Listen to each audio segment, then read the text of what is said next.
দেব আর যিশুর নাচে খাদানের দ্বিতীয় গান কেমন হলো?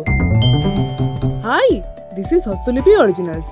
এখন আপনাদের সাথে খাদানের দ্বিতীয় গান নিয়ে আর একটা ক্যারেক্টার পোস্টার নিয়ে আলোচনা করব। এরকমই বাংলার সমস্ত সিরিজ এবং সিনেমা সংক্রান্ত আলোচনা শুনতে এবং রিভিউ পেতে আমাদের এই চ্যানেলটা ফলো করে রাখুন। তাহলে চলুন ভিডিওটা শুরু করছি।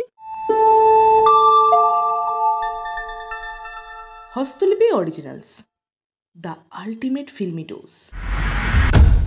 প্রথমে যদি খাদানের নতুন একটা ক্যারেক্টার পোস্টার নিয়ে কথা বলি তাহলে বলতে হয় এই ক্যারেক্টারের নাম রেখা।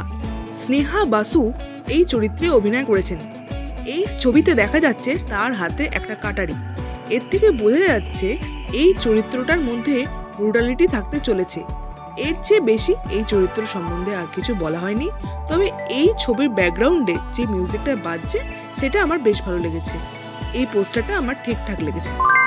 এরপরে যদি খাদানের দ্বিতীয় গান হায়রে ক্যানে দিয়ে সম্বন্ধে কথা বলি তাহলে বলতে হয় এই গানটা কম্পোজ করেছেন নীলায়ন চ্যাটার্জি এবং লিরিক্সেরও তিনিই কাজ করেছেন।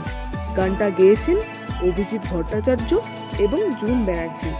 গানটা এক কথায় বেশ ভালো হয়েছে। কমার্শিয়াল ভাইবসের সাথে রিজিওনাল রুটকে একসাথে অ্যাটাচ করতে পেরেছে এই গানটা। গানের হুক লাইনটা প্রচণ্ড ক্যাচি। প্রথম থেকে গানটা খুব একটা ইমপ্রেসিভ না হলেও তারপর থেকে গানটা আস্তে আস্তে গ্রোথ নেয়। আর গানের ভিডিওর কথা কী বা বলবো, দেব, যিশু, বরখা একসাথে নাচছে। আর যিশুর যে পোর্শনটা আছে গানের সেইখানটায় যিশু তো এত সুন্দর নেচেছে তা আর বলার অপেক্ষা রাখে না। এই গানটা এক কথায় চরম হয়েছে। আমার তো বেশ ভালো লেগেছে এই গানটা।